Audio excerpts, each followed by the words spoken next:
السلام عليكم ورحمة الله وبركاته. كليبكنا maanta waxaan ku eegaynaa sida loo sameeyo Facebook avatars ama sticker ku gaar oo aad u ekeysiinaysa cidda doonto kadibna aad u isticmaalaysa qaybta comments-ka ee Facebook. Marka hore soo kici Facebook application kadibna riix saddexda dhibcood oo kor ka muuqda fallaartan ku muujinay kadib hoos u deg waxaad riixdaa see more kadibna dooro meesha ku qoran tahay avatars kadib waxaad doorataa midabka qofka aad rabto inaad u ekeysiiso stickerka next riix hair style nooca timaha uu leeyahay ama habka timihiisu ay yihiin halkan ka dooro kadibna colorka ama midabka timaha dooro kaasaan dooranaynaa kadib waxaad doortaa face shape qaabka wejigiisu yahay qaababkan wejiyada kala duwan mid ka dooro qofka rabto inaad u ekeysiiso wejigiisu qaabka yahay okay kadib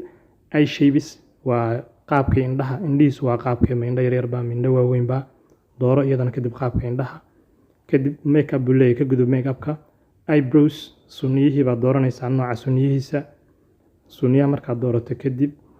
waxaad riixdaa meeshay ku qoran tahay eyewears ookiyaalaha uu xiran yahay nooca ookiyaalaha uu qaato ka dooro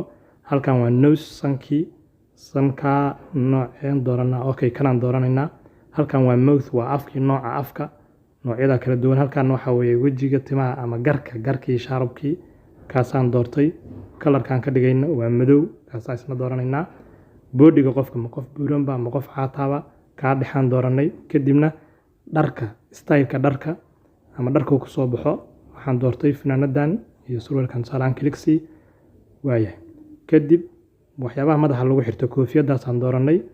midabkeeda waxaan ka dhigaynaa cadaan maya si bedel midabka waxaan dooranayaa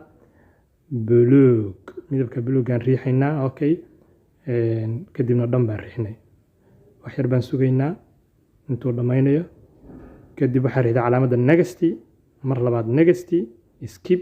sida waxaa ku samaysmay Facebook avatar aan aragna sida loogu isticmaalo marka qaybta commentiga soo fur commentiga kadibna dooro calaamadaas kadibna halkan waxaan ku aragnaa halkii avatar aan sameynay wuxuu ka dhigay intaanu xabo midka doonto baa qaybta commentiga qofka ugu diri kartaa